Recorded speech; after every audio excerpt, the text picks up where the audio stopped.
Hello, everyone, and welcome to the newest episode of the Jay Davis Show. I'm excited to have my friend, hero, so many things, Colby Bauer, What's up, guys? uh, who is the founder of Thread. Colby, thanks for coming on the show. Oh, dude, thanks for having me, Jay. This is awesome. Well, do you want to give everyone kind of a quick bio background? How'd you get Thread started, and maybe a little life story? Yeah, so I guess if you go back and I'm going to tell you the story of entrepreneurship and got into Fred, it's a longer story that I'll just shove it into a little small nutshell. But when I was 14, I was coming back from Orlando. I was really into wakeboarding. My buddy and I got into competitive wakeboarding out in Arizona where I grew up. And my dad, my best friend Chris, and I went out to Florida, and on our way back, we were just so hyped up on wakeboarding. We started thinking, just pretty much like every teenager's dream, to create a shirt company or some, apparel line. We just started brainstorming and drawing up designs and logos and, brainstorming ideas and, names and things like that. My dad leaned over and he's like, "You guys should actually do this." And I didn't understand, it wasn't a reality in my head. It was just more just dreaming up. And so I wouldn't even know where to begin.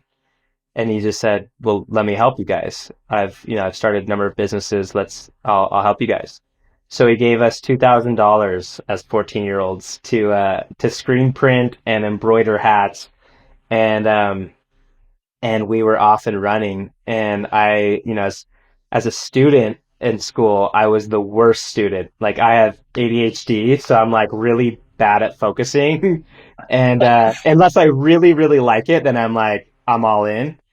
And so I noticed this where school, I could count on one hand the number of tests I studied for, those types of things. But with, it was called Wakeology is the name of our brand. With Wakeology, I was waking up early. I was staying up late. I was like reading and like studying, and it was just so fun. When we went door to door to all these different skate shops and boutiques and things, and we got them sold into a handful of them, and we were just like living the 14-year-old's dream. And it didn't go very far, but it was the bug of entrepreneurship was implanted in me, and I just knew from that point on I wanted to start something my own.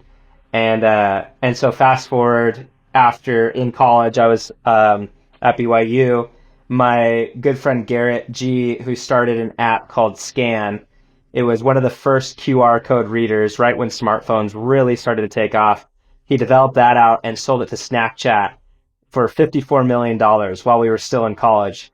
And because he was on the soccer team and I was, we were both on the team, we were traveling, I got to just like pick his brain and like hear these really fun inside stories of what was happening in his life. And it just got me so interested in trying an app. So I started an app called Pick Play, which was basically the game Apples to Apples, but on your phone using pictures instead of phrases. And so I pursued that for a little bit, and I came to realize pretty quickly, so like within 6 to 9 months, that I wasn't super passionate about technology or apps. And so I kind of fizzled out. But what I did realize was I loved lifestyle brands. I loved consumer products. And so I was kind of back to the drawing board on what it was that I was going to do. Well, during that time, I had moved out to Hawaii to go. I was playing soccer at BYU, and the BYU Hawaii coach approached me and said, "Hey, do you want to play over here too?" And I was like, yeah. So I was bouncing back and forth from Utah to Hawaii. I was out there in the fall and then back in Utah in the summer. It was just a dream. And while I was out there, I wanted to learn to surf. So I bought this really crappy board on Facebook Marketplace, and I jumped into the ocean unknowingly that I had my wallet in my board shorts, and I lost my wallet in the ocean. I came back on the beach, and a kid with ADHD and anybody who can relate, it wasn't the first wallet that I had lost. I was like in the dozens of wallets. So it wasn't like oh, bummer. It was just like oh, here we go again. Like, I knew the routine. Yeah, So I've done this before. yeah. So I renewed my credit cards and I got a new student ID, and then I went online to buy a new wallet, and I typed in men's wallets on Google, and I just went to the image section and I started scrolling, and I noticed that every single wallet was pretty much the exact same, that it Yeah. looked just like the George Costanza wallet, that big chunky thing from the 80s. Leather. Yeah. And living in Hawaii and in being in wet board shorts all the time, I didn't want leather, and I also didn't want anything clunky. So I looked up and I could not find a wallet that I really loved. And so I ended up not buying anything. But by the time, my cards had come, I very rarely actually had my cards like all together in my pocket. Like if I just have them in my backpack or something, but I was at the grocery store in Laie, North Shore, Oahu, and there's a grocery store called Foodland. I'm walking through and I have all my cards in my hand, and I'm thinking, I just need like, something to tie this with. And just as I'm like looking around, I see on the asparagus and on the broccoli, I see this thick rubber band. And so I go over and I snag it off one of the broccoli stems and I wrap it around my cards. And that became my new minimalist wallet, which I just absolutely fell in love with. And anyway, that was it. And then fast forward into my senior year of college, I was doing a school project where I had to come up with a product idea to launch on Kickstarter and try to crowdfund it. So I'm thinking through, and I have my idea journal. I'm going through all these different ideas that I've had over the years, whatever, and nothing's really standing out. And then I just thought the most easy product I could develop and sell would be a wallet. So that's like the easiest school project ever. So I thought, well, I'll just make a better rubber band. That's pretty much like, that was my mentality. At the same time, a brand called Stance, I'm sure a lot of listeners know what Stance is, but they make socks, and they're very expressive socks. They took a category that was filled with just a sea of boring and plainness, and they brought it to life with color and patterns and licensing and collaboration, and is beautiful. That was up and coming, and I saw them in a local surf shop, and I was like, that's it. That's exactly what I want to do. I want to do a minimalist wallet that's pretty much a rubber band, but I want to tag that on with this expressive idea. And so it was expressive in its it was, I guess, stylish and expressive in the prints, but it was very minimalist in the functionality. So that was kind of the hybrid, the concept. So I went to the drawing board and bought some fabric from Joann's, and I started looking up ways to print. And there was this local shop. By this time, I moved back to Utah. There was a local shop in Orem, Utah called Beloved that would print on shirts, and they just had all sorts of funky prints. And I was like, I'm gonna go in and see if they'd let me print onto this white elastic. So I walked in unannounced, and long story short, we took this intern helped me out, and he grabbed one of their prints that they had just on the shelf, which was a poop emoji pattern. And he grabbed it and he put it over the elastic and he pulled down the heat press. And as he pressed it down, I started thinking through my head, I was like, this is going to melt. Like the elastic's going to melt all over his machine and it's going to ruin his machine. And I told him, I was like, dude, I hope this didn't just mess up your machine. He's like, whatever. And he pulls it open, and it was perfect. It was like exactly how I wanted it to be. And I was like, this is it. This is like exactly. I took it to my girlfriend at the time, and I showed her this like white elastic with poop emojis on it. I was like, this is it. I got it. This is it. And she's like, what are you talking about? My brilliant idea. Right. Dude, that's so great. So then I'm looking for a sewing machine, because at this point, like I was doing prototypes, but I was just like stapling everything together and like gluing. And so I met this girl with a sewing machine, and she taught me how to sew, and she helped me refine the product. And then, long story short with that is I fell in love with her, and we got married 6 months later. That's my wife, Mackenzie. And when I was graduating, we had this kind of fork in the road. Like, should I get a corporate job, or what should I do? And we're just like, let's just dive in. Let's just try this wallet thing. So we're living in Hawaii at the time, and we started selling at farmers markets, and we got enough momentum in Hawaii to justify really diving in deep. So we launched our second Kickstarter campaign in March of 2015. So about 9 years ago, and almost exactly. And that's where we are. So that 9 years later, we're still cooking wallets. I love it. It's so amazing. Such a great story. Well, and I just have to throw out, like, Joann's is like this hub of entrepreneurship where so many times in Pillow Cube's history, we've been like, let's go to Joann's, Right? we'll buy some fabric. It's crazy. It's Dude, true. It's they don't amazing. even realize the number of businesses they've birthed out of Joann's. Yeah. Oh, Joann's, Home Depot, like yeah. they should both. That should be Joann's new marketing campaign. Seriously though. The hub of entrepreneurship for So many true. people. Totally. I So agree. I also want to ask you, why do you think BYU soccer is also a hub of entrepreneurship? It's amazing how many entrepreneurs, you, Garrett, Morgan Gillum, all of the guys who did Kaye, Yeah. Ben Perkins, like there's so many people Yeah. who come out of soccer. What do you think? Is it something about soccer? Do you think it's more of a genealogy thing of there was, the Mission Belt guys and that kind of sparked everyone? Like, what do you think it is?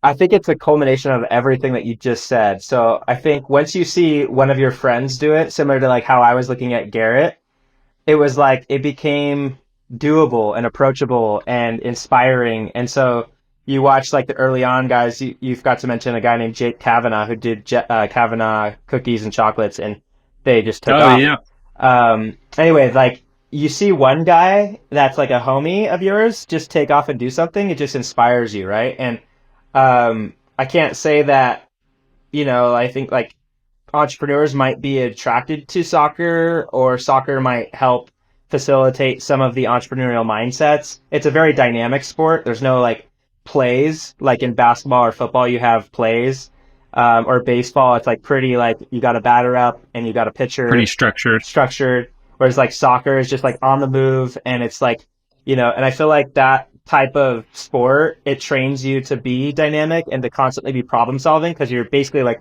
anticipating, you're like it's just like basically taking risks every single play, like every step, whether you step forward or back, it's like taking a risk of offense or defense. I don't know, like that's diving into some of the like the intricacies of soccer, but I don't know, I think that partly it does help. I mean, entrepreneurship is a team sport. Early on, maybe it doesn't feel like that because you're riding solo, but the best entrepreneurs rally their best friends, even if they're not internal equity holders of their company, they're rallying a team. Yeah. And they get to see, because for me as a midfielder, like I see the value of a goalkeeper just as much as I do. Like a goalkeeper holds just as much value as a forward scoring goals. And they're playing almost two totally different sports in essence. And so in business, I think you have to do the same thing. Like you're looking at different skill sets, different personality types, and you're seeing how they fit on the field, and how you can play well with them and what position they play. But they all have the same amount of value. Even though the forwards might get more of the attention because they're the goal scorers, they would lose the game if they didn't have a goalkeeper or a good defender or a good midfielder, So I think that being a team sport in that way too, it helps kind of make successful entrepreneurs. And then speaking to the last point that you said, like, well, BYU specifically is not a school sanctioned sport. So it's because of Title IX, it is a club team. And because of that, we aren't able to get scholarships. And we also don't get much backing from the school itself. They give us facilities to train in, but as far as like marketing, like games and things, we had to rally ourselves to promote our games and pass out flyers and do campaigns and things like that. So it kind of trained us to like be self-starters and proactive. Yeah. No, it's such a great point. I think that was the BYU soccer games were always so fun. It was like my favorite thing to do was go to soccer. I mean, I love going to a lot of the games, but soccer, men's and women's, was just a blast. But I love that. I think it's always fun to kind of see that genealogy of like, how things get passed. And I think exactly like you said, you're around other entrepreneurs and it inspires you, and it also makes it feel attainable. Like, oh, it's hard, but my friend did it, and so maybe I can do it too. Yeah, and like look at how stupid my friend is, and he made it work. I was gonna say my idiot friend, but I didn't want to. I don't want to I'll say insult. it for you. Um. Yeah, and one of the pieces of your guys' story of the Thread Wallet story that I really love is that you and Mackenzie are co-founders. What have you learned about working together that you don't think you would have learned from just being married? Like, what has that kind of process been like? We get that question a lot on like panels and podcasts and things, but the way that you just phrase it like hits on something totally new that made me think like if we weren't business partners, what would we be lacking in our marriage today? And I think Yeah, that's kind of the question in like a backwards way. But that's an interesting question because I think the best thing that we've learned, and most marriages will learn this, but it might take decades, and but what we learned really early on was communication. And not to say we've mastered it by any means. We still argue and we'll get into little things, but um, we butt heads a lot early on. It was not easy. I mean, business was not easy and marriage was not easy. And then stacking those on top of each other just made it so tricky. So, like, we were arguing a lot. We were trying to figure out a lot. One thing about Mackenzie and I's personality, though, is we don't try to, we forgive fast, we overcome it fast. So that was helpful. So it was always progressing in the right way. But when you're in business together, you're kind of forced into scenarios where you have to strategize together. You have to problem solve. You have to hear one another out. You have to think through like in their perspective. You have to divide and conquer. So you have to create lanes for one another. Like, what are my responsibilities and what are your responsibilities? And how do we own those things? How do we feel collaboration and feel autonomous? Meaning like, you can make those decisions within marketing. Like that is your realm, Mackenzie, but like I want to have a say too because I feel like my yeah, perspective is worthy of that. And then also same with like okay, I'm doing product and I'm doing designs and that's my thing. I should have the final say, but you should also be welcomed in. And I should want that and she should want that, because if we're both working in a vacuum with blinders on, we're not making the best decision. So by opening the door and having to problem solve, you're just forced into a lot of communication that I don't think you would get traditionally in like just like a traditional marriage without business.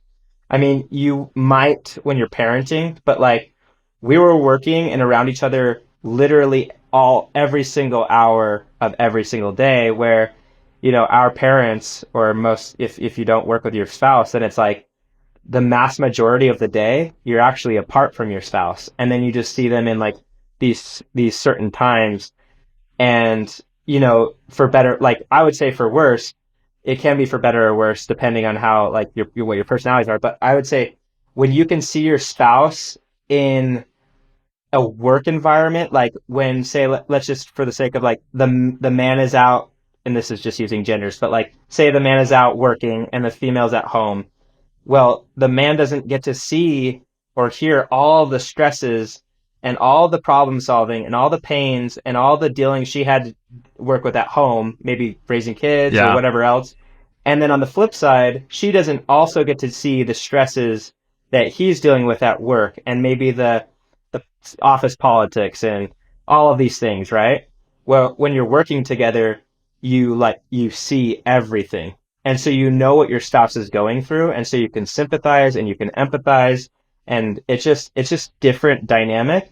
But to answer your question, I think communication, like that, like expedited communication, is probably what we've gained the most out of working together. dude, I love that. I love what you said because I think that's me and my wife joke about this of like we should swap roles for like a week, just to learn, just to like feel more empathy for each other. I mean, what she does is so hard, and what I do is hard. Neither one is easy, and I think sometimes we get in that like I one of my like key kind of philosophies and principles like every single thing in life has pros and cons. Like there's never a single scenario that's like all pros. It's just everything has pros and cons. Everything has negative externalities, positive externalities that we just don't think about. And so I love what you said, that like you guys get to have this empathy and understanding of each other and sympathy for each other of like, man, I see how hard Colby's job is and I see how hard Mackenzie's job is. That's so awesome. That's so fun. Yeah. Yeah. I think, a missing ingredient to that is like, well, I guess it's a sister part of the conversation is because you know what your spouse is going through and because you know that they know what you're going through, you're more willing to open up. Like if I had a stressful day at work, but she didn't really know the ins and outs of my job or the industry or Yeah. whatever, or the people I'm working with, well, then I have to like download her with, like get home after a long day of work and like download her on everything. And it's like just to keep her up. Or it's like I'd probably not do that, but because she could just like pick it up, then it's like I open up more, and vice versa. So it's kind of like what's the opposite of like a vicious cycle? It's like a good cycle where it actually Yeah. it breeds more. Yeah, Virtuous cycle. a virtuous cycle of like communication. Yeah. Dude, that's amazing. That's so fun. And I think there's probably so many times where, the crap hits the fan and you guys are going through just crazy hard experiences together. And that probably brought you together in ways that probably you wouldn't have been able to come together without that. Yeah. Oh yeah. Absolutely. Countless. Countless. In fact, one literally yesterday where we're going through some changes at Thread and it's been very stressful on me and she could see that. And I just asked if I could go play poker with some friends last night and she's like, you need it. Like go have fun. Don't think about the business. Just go have fun. And it was just like that little thing, right? That little like kind of like guilt free, just I don't have to worry about kids or work. Just like I got it taken care of. That little thing, like she wouldn't have seen that if she didn't really know what was happening. So Yeah. yeah. Dude, that's amazing. What's been the most challenging part of running Thread that you didn't expect, that you weren't prepared for, or maybe just didn't plan on being hard? Uh, there's each growth phase has it like unveils these difficulties that you just don't foresee.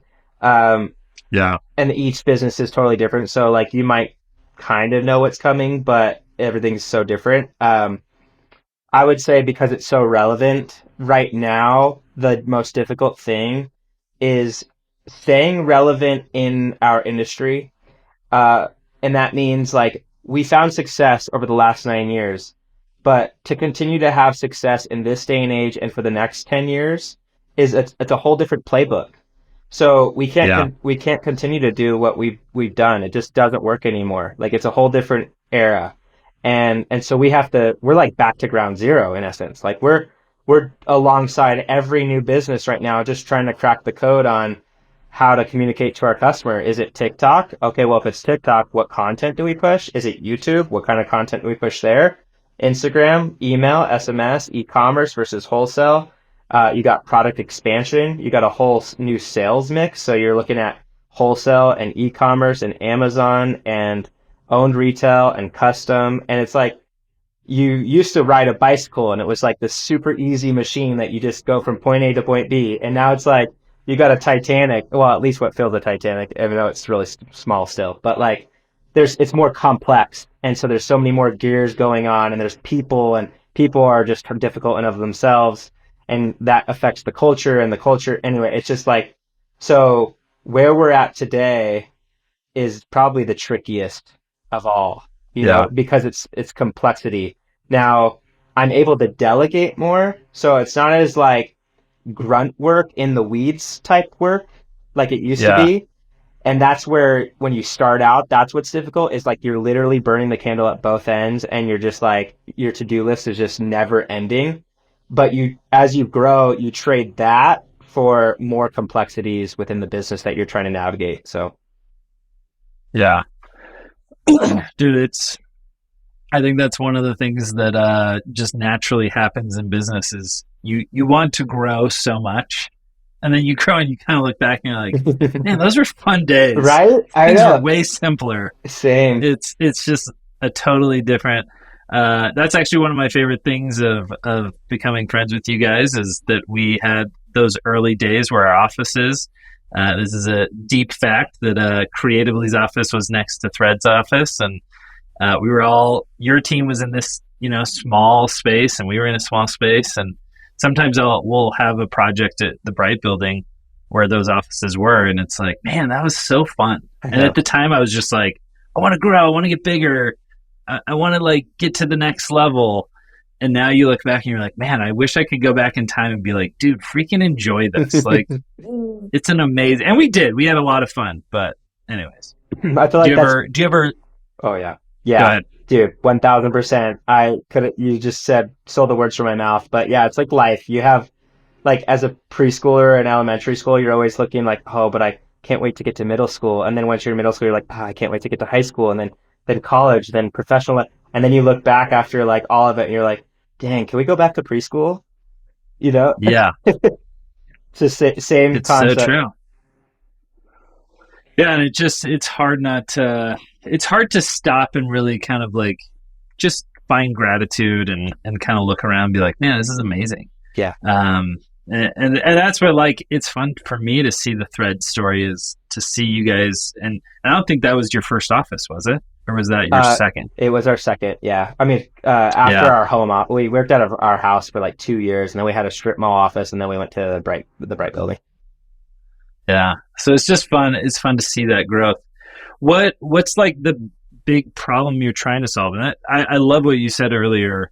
I think this is the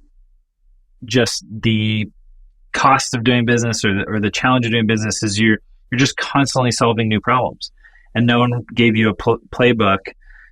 So what are you working on now? Like, what's the future for Thread? What are you trying to solve and work through?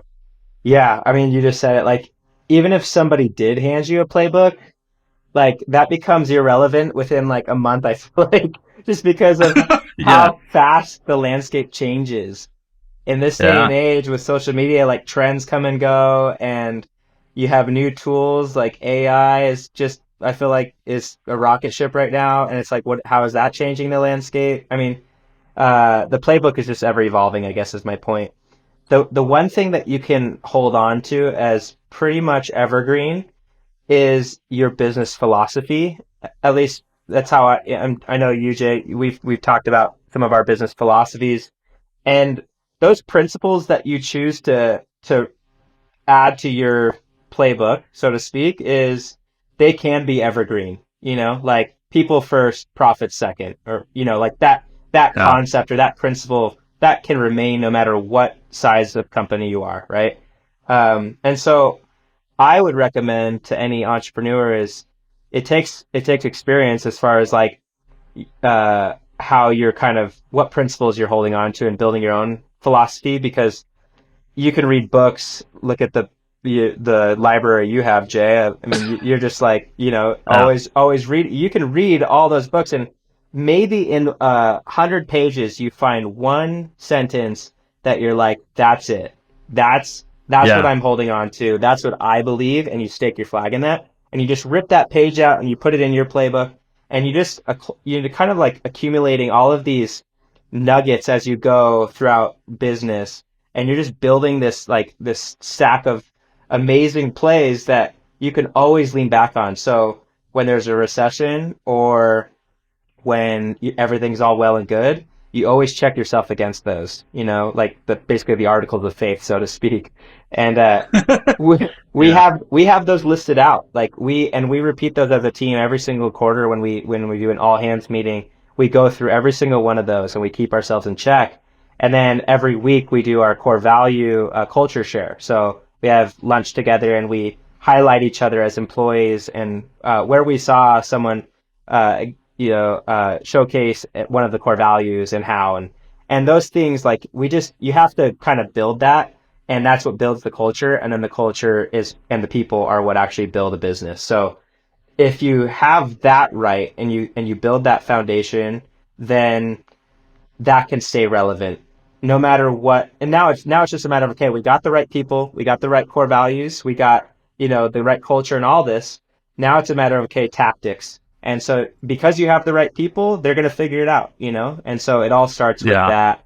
And as long as you're leading with those correct principles, then it's um, then you will figure it out, and you will adapt, and you will evolve to the times accordingly. That's such great advice, and it's something I think that really young entrepreneurs struggle with because they're like, if I build this business, like you made the comparison between a bike and a ship, as the business grows, yes, it gets a little harder to turn, but it also becomes more stable. Hey. And you hire great people, and like you said, you give them kind of the right principles to build on, and then they figure it out. And I think that's one of the amazing things about business, that as a young entrepreneur, you don't really understand the value of having something that has grown over time. 9, 10 years, it's like, look, we're not going to go out of business overnight. It's going to be a long process, but like you said, you got to check yourself kind of constantly, like, hey, this is what we say we are. Are we actually like living true to those things? Or have we strayed from them? Do you mind sharing any of those? Did you call those something different than the core value? Your Uh, principles that you the review every principles, quarter? I don't even know what we call those. I call them internally like article of faith, just for like the, just the Mormon church. That's just what you like. I guess that's kind of how the The parallel, nod. but yeah, a little nod. But um, yeah, like we seek for blue ocean is one. So like we're always looking for opportunity. We're opportunistic, and that means Yeah, we're not so fixed in our strategy. We can be flexible. So that's kind of one example. We it's are awesome. we are storytellers is one of our values, and so how do we do that? And part of that is we are a people company that sells product. So first and foremost, we're in the business of human development. That's how I lead. We could be selling, you name it, tissues or water bottles, whatever, but like we would be wasting our time if we weren't becoming better people through the process. So these like us selling things and building a brand is just a vehicle to become better humans. And so if we lose sight of that, then you start treating your people poorly because all you do care about is the money or the fame or the growth, whatever. And then it comes at, the sacrifice of relationships and people's development. And that's a wasted opportunity in my mind. At least that's a principle that I lead with. I'm trying to think. There's plenty. There's like 20 of them, but yeah, I would say those are Dude, some good those are examples. amazing. Yeah. I love it. Well, that's one of the things I really admire about you, and have always admired about you, is you have an amazing eye for talent. You really, like, everyone I meet who you've introduced me to, or I've met who works for you, I'm like, man, that person is like so talented. And I think that's something that you and Mackenzie both have, is like you really can see sometimes even some like diamonds in the rough. Like, not to say that but like people who are maybe like, oh, I wouldn't have thought they would have that skill set, and you develop it in them in such an amazing way. So it's something that I've always like been like, okay, I'll just follow in Colby's footsteps. Who are all the people Dude, he's that working with? And that's so such a it's been fun to compliment, see. dude. I can't tell you how much that means to me because I would say I know where I'm strong and I know where I'm weak. I'm weak in so many areas, and those are the areas that I'm okay with. I'm okay giving that up. But one area that I feel like is probably my superpower is seeing somebody's potential and drawing that out of them. And sometimes Yeah, that takes years, and but you can give up on people too early. You can also hold on to people too long. I will say. So there's the flip yeah, side of the flip side of that coin. But if you don't let people hit the ground and actually start to get their legs underneath them and catch momentum before you cut their legs off underneath them, then you could be giving up one of the best employees of your company. In fact, we've seen that happen. Some of our best employees were not always such. Like, they were frustrating, and it required a lot of development, a lot of very candid conversations. But when you get through that stuff and they start to bloom, that's when it's the most fulfilling, because not only are you loyal to them, they're loyal to you. You know, that's a two-way street. And so it comes right back, and then they'll do whatever, you know, and it's like they're bought in, you know, they know that you care about them as a human being, and that means the most to them. And so, you know, I was crying with three separate employees yesterday, just to give you like some context into like how emotional meetings can get. Is we were like, I was sobbing with three separate individuals on our team yesterday, and in gratitude, in like, thank you for investing in me, and then reciprocating that back. Like, it's a, you know, people say sometimes that like becoming a family dynamic in business isn't healthy. It's scary because sometimes you have to kick family out, so to speak. So that's probably why people are like, you don't want to have that too much family. I just don't want to do business without that attitude, without that culture, you know? Like, I want to go to work with best friends. I mean, we have, there's 100 plus employees at Fred. There's 35 office employees, and out of those, probably 8 to 10 of them are actually family members, and the remaining are like really good friends that I would consider, like, I would hang out with them outside of the office. And I Yeah, want to wake up and go to work with those people, you know? so true. No, and I really love that. I think that that's something you guys have done an incredible job of doing, is building that atmosphere. And sometimes I think that's what's hard, is we kind of have almost this negative connotation of that time. Like you said, sometimes you hold on to people too long. But kind of letting people, like, okay, hey, it's time to fly. Like, I think I love seeing employees who, there's been some employees who left, and some employees who we kind of had to kick out of the nest a little bit, and like, hey, it's like time to fly. Like, you've learned what you need to learn here, Yeah. and you're ready for other opportunities. And it's fun. I ran into one of them recently, and he was really grateful for kind of that kick of, like, we saw in him someone who could run his own business, and he was, and kind of like, hey dude, like, go do it. Yeah. And so I love seeing people develop, and sometimes it's hard to see people kind of move on and go do other things, but it's also really satisfying, and a huge reward to see them go succeed in other ways. Yeah. So I think that's a great comment. Let me ask you a question, because I'm going through that process right now of tough love, so to speak. And Yeah. how do you have some of those conversations when, you know, it's maybe the decision of letting someone fly isn't just like, hey, you've you know had you've had your time here, and more so it's like, it just either we've outgrown you, so you're not actually living up to the expectations, or poor performance. Like, how do you have those tough conversations? Yeah, I think for me, and this is, I don't know if this is like the perfect approach, but I think there's times where, and I definitely struggle with this. We've had to go through some of this recently, of like recognizing that, hey, this is what you're really great at, but for some reason, all of us kind of made this decision to have you do this. Mm.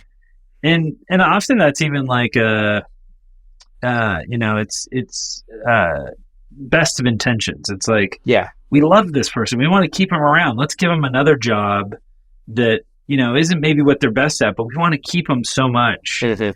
And it's hard. Like, I think that's my approach, is always to try and like talk about, what are your expectations, what are our expectations, are we meeting those expectations, and then kind of go into like, well, why not? Mm.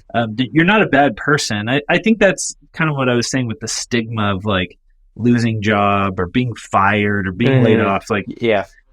too often we then say, you got fired from your job, you must be bad at your job, or you must be a Mm. bad person, or you must, and 99% of the time it's more stuff like, hey, your superpower is X, and we don't need that here right now. Mhm. Mhm. We did for a while, and now we don't need that as much. Here's what we need. And so that's kind of, I don't know, dude, it's the hardest thing. Yeah. Every entrepreneur I've ever talked to It's like, what's the hardest part of entrepreneurship? It's going through hell with people and then reaching a point where you're like, hey, dude, you've been like in the trenches with me Yeah. fighting war, and now I'm asking you to not be in the trenches with me. Right. And it's like heart wrenching. I mean, it's the worst. It really is. Yeah, dude. That's So I don't know. I don't know that there's an easy, yeah. good answer. I don't either. I don't know the answer if there is, but all I can say is, you know, and I'm just learning right now through experience, but you can do someone a disjustice if you aren't straight with them. You know, Yeah. if you try to make up some excuse or justify your decisions for a reason that's not the primary reason. And so I'm fighting with that right now. It's like I want to be as candid and straightforward as possible, not to hurt somebody's feelings, but purely to say like here's where you can improve and Yeah. here's why it didn't work out, you know. Yeah. And I honestly think that's the why those conversations are hard.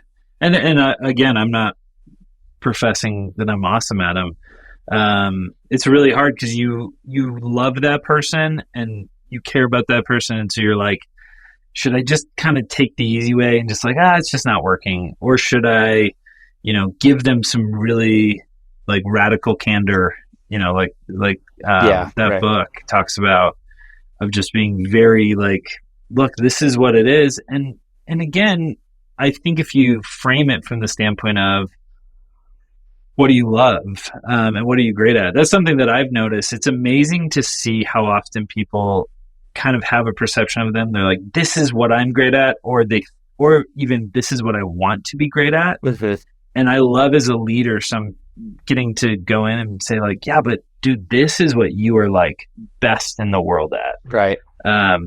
This one's pretty public. I've talked about it before, but like Damien and I creatively have talked a lot about this because Damien loves to direct. He loves to produce. He's really good at it. But like marketing strategy, he's like best, I think, like one of the best people in like the world, like top 100 people, top 1,000 people even. Wow. Like, dude, you're amazing. And then you're like directing, like you're really, really good, but you might be like top 100 in Utah. But like marketing strategy, you're like world talent. Yeah. And so where do you spend your time? Do you spend your time doing something that you're like one of the best in the state? Mhm. That's what's amazing about Damien is he's so talented. He can be both best at something in the state and then also something in the country. Yeah. But like I noticed that with employees all the time. I think we all see it where you see like they kind of want to be something. Mhm. Corey, when he first joined creatively, was like, I have to be a DP. And I was like, dude, I don't think that's your like secret sauce, your genius. And so, but I think it's hard when you do reach a point, and it's hard for people to hear, hey, as a company, we've outgrown you. But the maybe reassuring thing for everyone is there's a time where businesses outgrow their founders. Yeah. So it's Yeah. not like we're unique in that Totally. we're not exempt from that. So anyways, That's true, dude. I love it. Well, we should grab lunch and dive deeper into this. Please. Okay. Well, dude, thanks for coming on. It's always so fun to talk to you. It always inspires me and makes me want to be a better leader. So really appreciate you spending the time. Oh, dude, right back at you. Thanks for having me on. You're also just as inspiring, man. I love it. Thank you. Well, appreciate it. Thanks for coming.